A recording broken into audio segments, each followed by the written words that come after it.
السلام عليكم ورحمة الله وبركاته.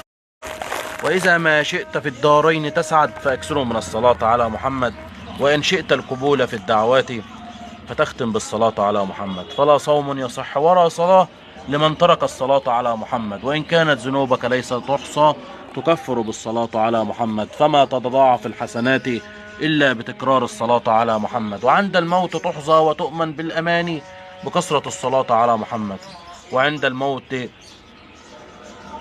ترى أمورا تسر عيناك بكثرة الصلاة على محمد. ولا تخشى من الملكين رعبا إذا سألاك حقا كلهما محمد اتبعناه وأمنا به رسول الله صلى الله عليه وسلم. بسم الله ما شاء الله، اللهم بارك واجعلها بالصحة إن شاء الله لا يأكل منها.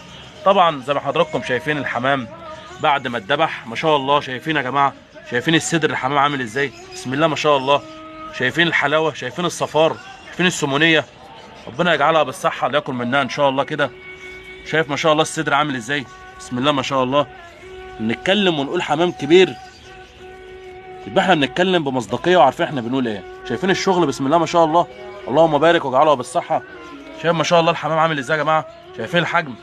طبعا احنا قلنا قبل كده شغلنا في الطيور بالطلب، الحمام بالاخص بقى بيتوصى عليه تمام، وبيبقى طبعا معانا ارقام الناس اللي طالبه الحمام. ساعه ما بتوفر حمام بفضل الله بنتصل عليهم ونقول لهم الحمام موجود.